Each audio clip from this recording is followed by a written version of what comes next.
জামাত শিবিরের কয়েকটা গোপনীয় পয়েন্ট আপনাদের ভিতরে তুলে দিব। এটা কারো কাছে তারা প্রকাশ করে না।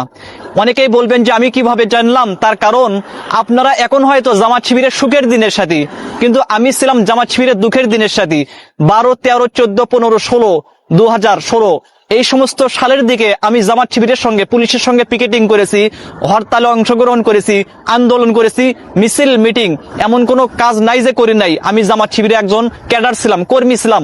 আল্লাহর কসম আমি জামাত শিবিরের কর্মী ছিলাম। আমি যদি মিথ্যা বলে থাকি আল্লাহর যেন গজব নাজিল হয় আমার উপরে। যে কারণে আমি জামাত শিবিরের গোপন কথাগুলো আমি জানি, আপনাদের ভিতরে আজকে প্রকাশ করে দিব। পয়েন্ট নাম্বার 1, জামাত শিবির ক্ষমতার লোভে যে কোনো কাজ করতে পারে, যে কোনো গুনাহের কাজ, শিরকি, বেদাতি, কবিরা, সগীরা, জিনা, ব্যভিচার, যে কোনো কাজ তারা করতে পারে ক্ষমতার লোভে। এটা আমি জানি। তার কারণ তার প্রমাণ আপনাদেরকে দেই। ডক্টর শফিকুর রহমান আগে তারাই ফতোয়া দিয়েছে, মিজানুর রহমান আজহারি, আমির হামজা তারাই ফতোয়া দিয়েছে যে মৃত্যু মানুষের সম্পর্কে যে কোনো কিছু করা, ফুল দেওয়া, স্মরণ করা, এটা শিরক। আর এখন তারা দেওয়ার কারণে সেই শিরকটাকে উল্টা দিকে নেগাইতেছে যে একটু বাঁচানো যায় কিনা। আপনারা দেখতে পারলেন জিনা করে জামাত শিবির, এটা আমি জানি। প্রমাণ চাইলে আমি প্রমাণ দিতে পারবো। জিনা গুনাহ তারা করে, কবিরা গুনাহ তারা করে। আফসোস, জিনা কবিরা গুনাহ তারা করে।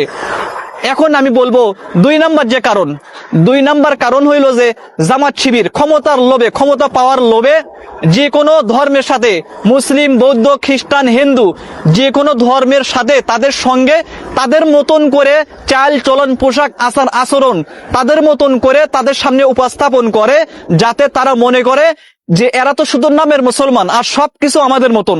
এটা তাদের ভিতরে আছে। কেন? ক্ষমতার লোভে যে কোনো কাজ, যে কোনো চাল চলন, যে কোনো খাবার, যে কোনো পোশাক, যে কোনো ব্যবসা সবকিছুই করতে পারে জামাত শিবির একমাত্র ক্ষমতার লোভে। গুনাহ দিয়ে শুরু। এখন আপনি দেখেন পৃথিবীর ভিতরে কোন নবী, কোন সাহাবী, কোন দিনদার মানুষ গুনাহ দিয়ে কোনো কাজ যতই পরিকল্পনা হোক, গুনাহ দিয়ে কোনো কাজ কি শুরু করে না। আর জামাত শিবির গুনাহ দিয়ে শুরু করে। এই জন্য জামাত শিবির থেকে আপনারা সবাই সাবধান থাকবেন, আপনাদের সন্তানদেরকে সাবধান করবেন। আমি জামাত শিবিরের বড় ক্যাডার ছিলাম, কর্মী ছিলাম, যে কারণে আমি সবকিছু জানি। আমার মতন হয়তো আপনারা জানেন না। আশা করছি বুঝে থাকলে বুঝবেন।